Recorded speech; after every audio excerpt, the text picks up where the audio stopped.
Agradecemos sua presença em mais um programa Sabedoria para o Coração.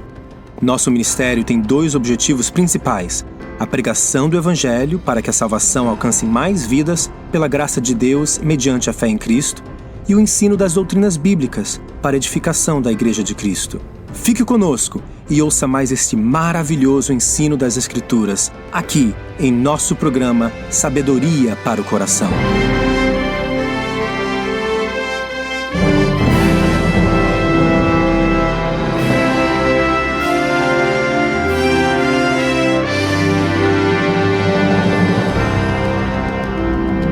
Caro ouvinte, seja bem-vindo a mais um programa Sabedoria para o Coração em nossa minissérie Em Busca da Santidade. Esta é a terceira parte e o título da nossa mensagem de hoje é Santo Temor.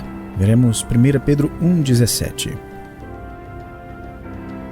Esta é a nossa terceira mensagem na minissérie intitulada Em Busca da Santidade, baseada em 1 Pedro. No encontro anterior, definimos santidade com base no significado do termo grego hagios, que significa separado, distinto. Como crentes, nós acontecemos de ser santos, que não significa que somos impecáveis, mas separados para Deus. Pertencemos a Ele de forma singular. Conforme Pedro fala mais adiante no capítulo 2, verso 9, nós somos um povo de propriedade exclusiva de Deus. Um autor colocou o assunto bem quando escreveu que santidade é a vida do dia a dia, santidade é o negócio normal de cada crente. Santidade se evidencia nas decisões que tomamos e coisas que fazemos, hora após hora, dia após dia. Em 1 Pedro 1,16, o apóstolo repetiu um mandamento do Antigo Testamento para o Filho de Deus ser santo. Lembre-se de que essa ordem não é para o crente começar alguma espécie de peregrinação rumo à perfeição santa. O chamado não é para deixar o mundo, mas para se envolver com o mundo por meio de uma demonstração clara do Evangelho. Isso acontece de ser santidade bíblica. Tendo removido os mitos religiosos e concepções equivocadas, a santidade então passa a se referir a quem somos e a como agimos. Ela é nossa singularidade para Deus. Porém, Pedro não somente corrige concepções erradas sobre a santidade, mas no verso seguinte ele também adiciona mais um pensamento que imediatamente suscita equívocos e mitos. Novamente, as coisas precisarão ser esclarecidas. É algo que chamamos de santo temor. Veja o verso 17. Ora, se invocais como Pai aquele que, sem acepção de pessoas, julga segundo as obras de cada um, portai-vos com temor durante o tempo da vossa peregrinação. Que grande lema! Mas o que ele significa? Será que o crente tem motivo para temer? Se sim, por quê? Vou dividir esse verso com 3 qualidades que definem o santo temor. No processo, visitaremos o trono de julgamento de Cristo. A primeira qualidade que define o santo temor é lembrar-se de seu privilégio incrível. Note mais uma vez as primeiras palavras do verso 17. Ora, se invocais como Pai aquele que julga. Com base nisso, entenda logo de princípio que Pedro não escreve sobre santo temor para descrentes, os quais têm muito motivo para nutrir temor de Deus. Pedro fala aqui para crentes, aqueles que chamam Deus de Pai. E, de fato, Pedro coloca a palavra Pai na frente da sentença a fim de destacá-la, como se dissesse, ora, se como Pai vocês clamam a Deus. Em outras palavras, Pedro enfatiza o relacionamento familiar e íntimo entre o crente e esse Deus tremendo. Ele é o nosso Pai por causa de nossa fé em seu Filho, Jesus Cristo. Mas então, se ele é nosso Pai, que tipo de temor temos que ter? Pense nisso da seguinte forma. Você já viu como motoristas diminuem a velocidade quando veem um policial ou um radar? Todo mundo está voando a 140 por hora. De repente você vê todos freando. Já sabe, ou tem um radar ali na frente ou existe um policial parado, provavelmente utilizando aquele famoso radar móvel. Todos estão dirigindo em temor. Bom, não é nesse sentido que Pedro fala de temer a Deus. No contexto bíblico, temer a Deus se assemelha a tirar sua carteira de habilitação e dirigir para casa com seu pai sentado no banco de trás. Em certo sentido, você dirige com medo dele, mas não porque ele deseja pegá-lo violando alguma lei de trânsito, mas porque você deseja lhe mostrar que sabe dirigir direito e bem. Seu desejo é deixá-lo orgulhoso ao ver que você aprendeu bem. Essa é a ideia. Antes de Pedro tratar do assunto de julgamento ou avaliação, ele enfatiza que o juiz acontece de ser nosso Pai, e isso muda tudo. Temor santo começa com o ato de se recordar desse grande privilégio. A segunda qualidade do temor santo é aceitar sua responsabilidade pessoal. Continue lendo o verso 17. Ora, se invocais como Pai aquele que julga segundo as obras de cada um. Paulo descreveu esse momento de julgamento para os crentes lá de Corinto, quando escreveu em 2 Coríntios 5,10, porque importa que todos nós compareçamos perante o tribunal de Cristo, para que cada um receba segundo o bem ou mal que tiver feito por meio do corpo. O tribunal de Cristo é o bema, um termo grego que se refere a um degrau, como aquele que você tem na varanda da sua casa. Posteriormente, a palavra passou a se referir a uma plataforma elevada cujo acesso era por meio de degraus. Alguns bemas eram ao ar livre, enquanto outros eram dentro de palácios ou escritórios políticos. Por causa da palavra grega, esse futuro julgamento do crente é chamado de o bema de Cristo. Mas por que o crente terá que comparecer diante do Deus triuno, que é tanto nosso Pai como nosso Redentor? O que acontecerá conosco? Permita-me primeiramente dizer o que não acontecerá no bema de Cristo. Primeiro, este não é um local no qual nosso destino eterno será decidido e selado. A Bíblia deixa bem claro que cada ser humano individualmente comparecerá diante de Deus. No caso dos que não pertencem a Cristo, eles se encontrarão no que é chamado de o julgamento do grande trono branco. O apóstolo João recebeu uma visão desse terrível julgamento em Apocalipse 20. Nessa ocasião arrepiante, cada descrente reconhecerá sua culpa, porque suprimiram a verdade de um Deus Criador, resistiram afrontosamente à consciência e à lei de Deus gravada em seus corações. E no caso de muitos, porque recusaram abraçar o Evangelho de Cristo conforme lhes fora apresentado por algum crente, literaturas ou mesmo pela Bíblia, a qual abriram num belo dia num quarto de hotel e depois aguardaram novamente na gaveta com desprezo e descrença. Deus será o juiz e o livro de Apocalipse nos informa de que todos os que comparecerem ali receberão o veredito de culpados. Eles serão lançados no lago de fogo eterno, cuja fumaça de seu tormento subirá pelos séculos dos séculos. Apocalipse 14:11 e 19:3. Portanto, o julgamento do grande trono branco é somente para descrentes.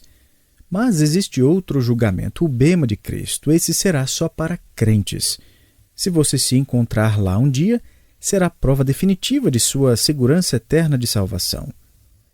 O bema de Cristo não é uma espécie de bifurcação na qual Deus decide quem vai para o céu e quem vai para o inferno. Não se trata de uma bifurcação, nosso destino eterno já foi decidido. Se compreendemos a doutrina bíblica da expiação e a obra de Cristo na cruz, então adquirimos uma perspectiva adequada sobre o bema. A Bíblia nos ensina que o pecado foi julgado em Cristo lá na cruz. Pelo fato de estarmos em Cristo, o qual já foi julgado, não seremos mais condenados por nossos pecados. 1 Pedro 2,24. Conforme Isaías 53,6, o Messias suportaria as iniquidades de todos nós. Por esse motivo, Paulo pode escrever com convicção extraordinária para os crentes: agora, pois, já nenhuma condenação há para os que estão em Cristo Jesus. Romanos 8,1. Não existe mais condenação. Além de o bema não ser o local onde nosso destino eterno é decidido e selado, o bema também não é o lugar onde seus pecados terrenos são exibidos e perdoados.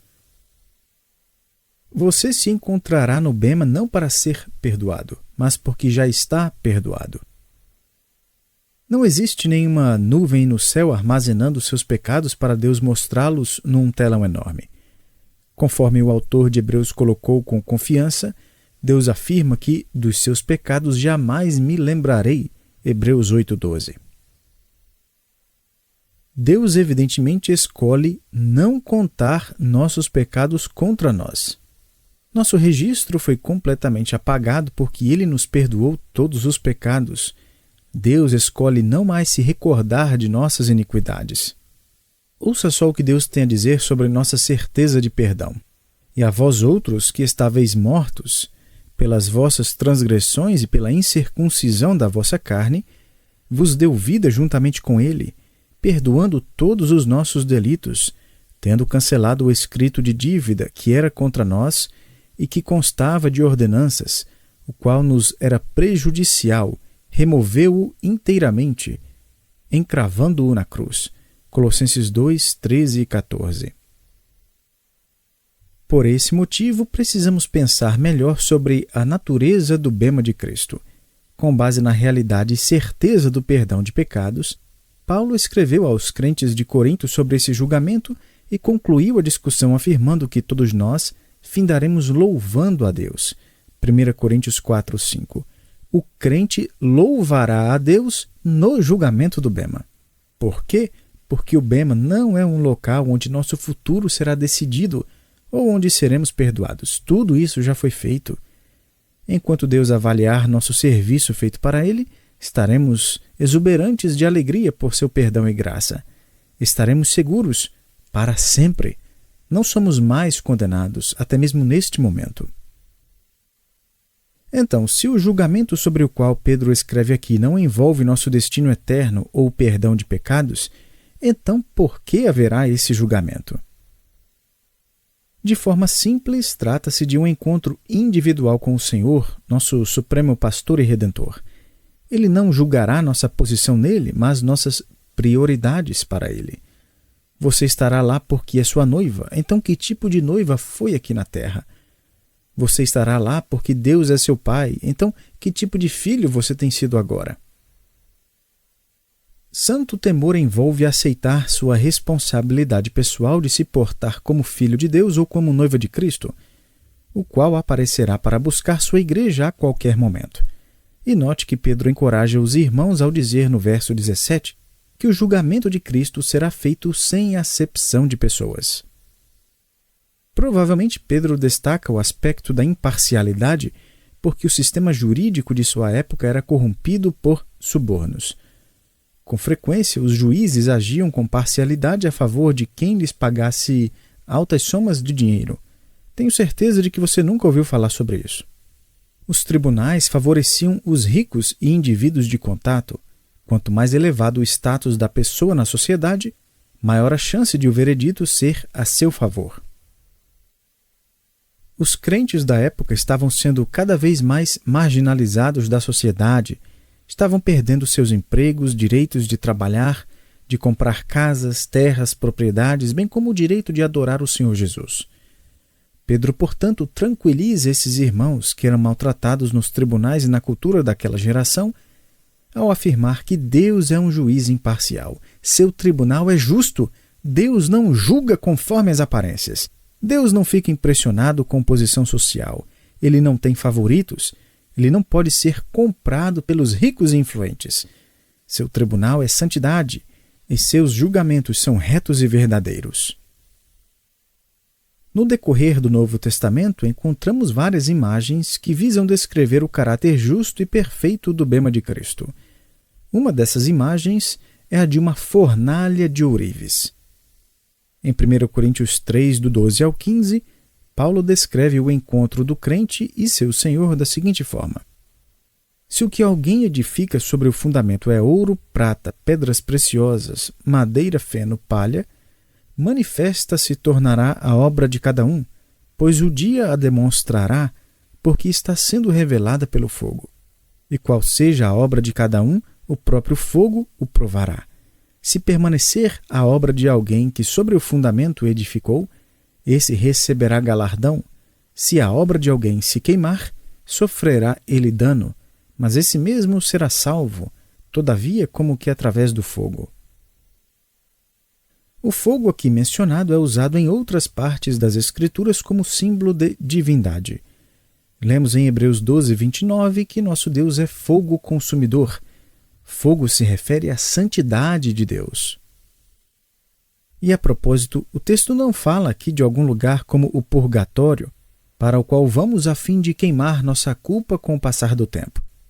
O texto fala daquele momento quando o crente aparecerá diante do Senhor e sua vida será avaliada por meio do fogo da avaliação pura e santa de Deus.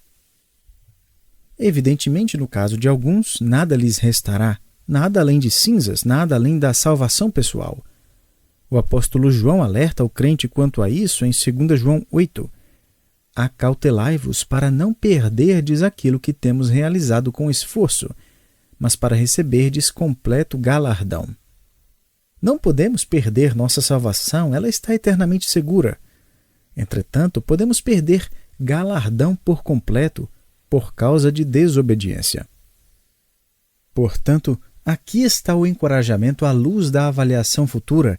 Edifique sua vida até o final do percurso com os materiais devidos, isto é, com intenções valiosas, motivações piedosas e o desejo que honra a Cristo para glorificá-lo até mesmo nas coisas mais triviais desta vida na terra, desde lavar uma louça até cortar a grama, arrumar cadeiras e fazer café, ensinar uma turma ou servir num comitê, cantar no coral até orar pelo ministério do Evangelho, desde servir em outra cultura até limpar a igreja depois de todos terem ido embora para suas casas. Deus julgará as motivações do coração e recompensará o que for louvável. Isso soa meio negativo. Contudo, o lado positivo disso é que não existe coisa alguma nesta vida, pequena, insignificante ou trivial, quando feita para o prazer e a aprovação de Deus. Tudo na vida tem o potencial de ser recompensado. Segundo, Paulo também descreve o bema de Cristo como uma cerimônia de premiação. Aquelas plataformas elevadas no século I também serviam como lugar para os juízes se sentarem em competições esportivas. Durante os Jogos Olímpicos, o bema era o lugar onde os atletas vitoriosos se colocavam de pé para receber sua coroa de louros. Esse era o momento que coroava uma vida inteira de dedicação e sacrifício. E Paulo escreveu com essa perspectiva em 2 Timóteo 4, 8. A coroa da justiça me está guardada, a qual o Senhor, reto juiz, me dará naquele dia. Paulo fica animado ao pensar na coroação. É como se ele não conseguisse conter a emoção de comparecer ao bema de Cristo. Talvez você esteja pensando, é claro que ele ficaria animado assim, afinal ele é o grande apóstolo. Mas veja bem, Paulo não era um homem perfeito. Na verdade, ele foi salvo assim como nós, um pecador resgatado por meio da fé em Cristo somente. Ele era um homem totalmente caído, com uma natureza com a qual lutava e guerreava, caía e depois obtinha sucesso, assim como nós. Se tiver dúvidas disso, leia Romanos 7. Quanto mais velho Paulo ficava, mais ciente se tornava de sua pecaminosidade. No início do seu ministério, ele comentou que era o menor dos apóstolos, 1 Coríntios 15, 9. Mais adiante, ele disse ser o menor de todos os santos, Efésios 3, 8. E por fim, antes de seu martírio, ele escreveu a Timóteo que Cristo Jesus veio ao mundo para salvar os pecadores, dos quais eu sou o principal, 1 Timóteo 1,15. Parece que Paulo estava indo na direção errada, não é? Mas não, na verdade ele estava crescendo. Ele não conseguia mais conter a emoção em torno do bema, a alegria daquele encontro, o que também deve nos orientar quanto à perspectiva adequada daquele encontro. Paulo aguardava com grande expectativa. O retrato apropriado é o seguinte: assista aos vencedores nos Jogos Olímpicos, subindo naquela plataforma simples que remontam aos tempos do século I. Apenas observe as lágrimas de emoção ao ouvirem o hino nacional de seu país. Veja sua alegria e orgulho patriótico cheio de honra.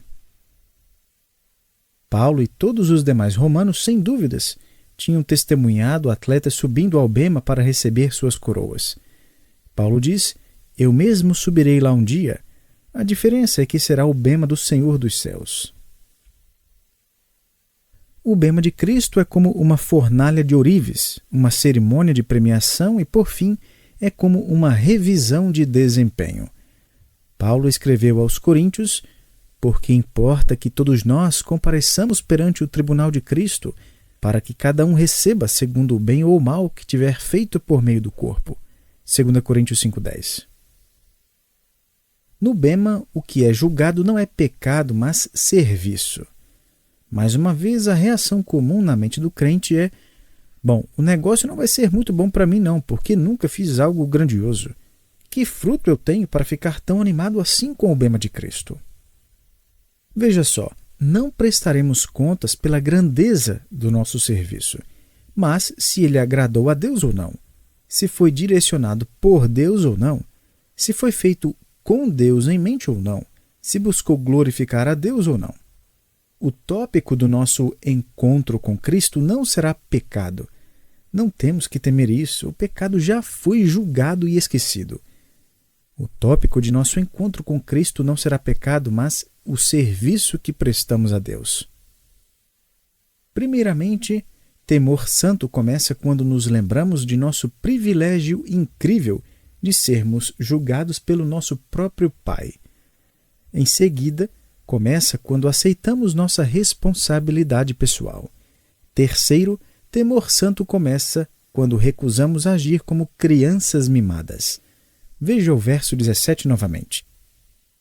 Ora, se invocais como Pai aquele que, sem acepção de pessoas, julga segundo as obras de cada um, portai-vos com temor durante o tempo da vossa peregrinação. Conforme destacou um autor, a construção portai-vos com temor significa adotar um estilo de vida marcado por comportamento reverente. Essa é outra maneira de dizer simplesmente: como filhos do Pai Celestial, comportem-se. Veremos o nosso Pai a qualquer momento. A verdade é que dentro de nós surge uma reverência saudável quando percebemos que existe uma prestação de contas vindoura. Salomão escreveu: feliz o homem constante no temor de Deus. Provérbios 28:14. Conforme o autor de Hebreus, Noé, sendo temente a Deus, aparelhou uma arca. Hebreus 11:7. E que a visão de Deus foi algo tão terrível e maravilhoso que Moisés disse: sinto-me aterrado e trêmulo. Hebreus 12:21. Quando a igreja nasceu e o Espírito de Deus manifestou seu poder por meio de sinais e maravilhas, lemos que em cada alma havia temor. Atos 2:43. Um escritor puritano escreveu que Pedro estava descrevendo o santo temor de ofender a Deus. Gerado por amor e alegria, o crente é ainda mais relutante em desagradar ao Senhor. E veja bem, o Filho de Deus que ganha mais nesta vida é aquele que vive com o senso de que prestará contas agora, não somente no futuro. Santo temor é a atitude de alguém que vive sempre ciente de que está na presença de Deus. Na mente de Pedro, temor é aquela submissão reverente à vontade e palavra do Senhor, na expectação de que nossas vidas serão avaliadas agora. Daí, naquele dia, compareceremos diante de Deus, não para sondar pecado, mas para receber recompensas por cada pensamento, oração, plano, ato de submissão, obediência e pela nossa reverência. Isso tudo será dado para aqueles que viveram com um senso de santo temor. Então você estará lá um dia no bema de Cristo, sem conseguir conter suas lágrimas, até que Cristo as enxugue. Não tenho certeza, mas creio que perceberemos, mais do que nunca, como poderíamos e deveríamos ter servido ao Senhor. Por outro lado, não conseguiremos conter nossa alegria e louvor, pois tudo quanto fizemos em obediência, humildade, submissão e reverência para o prazer e glória de Deus, será visto por nós claramente como resultado da sua graça, da sua presença, do Espírito e poder de Deus em nosso coração e através de nossas vidas. Dessa maneira, quando Cristo nos recompensar com nossa coroa de louro, o que faremos? Conforme Apocalipse 4, nós nos prostraremos e depositaremos nossas coroas aos pés do nosso Salvador, dizendo com toda a multidão dos redimidos: Tu és digno, Senhor e Deus nosso, de receber a glória, a honra e o poder, porque todas as coisas tu criaste, sim, por causa da tua vontade vieram a existir e foram criadas. Apocalipse 4:11. É como se disséssemos: ó Deus, o Senhor nos criou. Tudo de bom em nós e feito através de nós foi o Senhor quem criou também. Então ao Senhor pertence todo o poder, honra e glória, tanto agora como eternamente. Amém. Lemos em 1 Pedro 1, Por isso, cingindo o vosso entendimento, sede sóbrios e esperai inteiramente na graça que vos está sendo trazida na revelação de Jesus Cristo. Como filhos da obediência, não vos amoldeis as paixões que tinhais anteriormente na vossa ignorância. Pelo contrário, segundo é santo aquele que vos chamou, tornai-vos santos também vós mesmos em todo o vosso procedimento, porque escrito está: sede santos, porque eu sou santo. Ora, se invocais como Pai aquele que, sem acepção de pessoas, julga segundo as obras de cada um, portai-vos com temor durante o tempo da vossa peregrinação. Que Deus o abençoe, meu querido, e espero você para o nosso próximo estudo aqui em 1 Pedro. Até lá.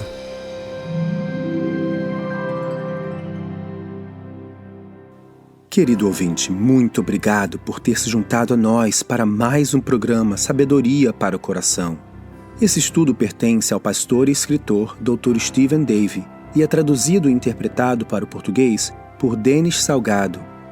Se você deseja conhecer mais a respeito do ministério Sabedoria para o Coração, visite a nossa página na internet www.sabedoriaportugues.org. Novamente, www.sabedoriaportugues.org.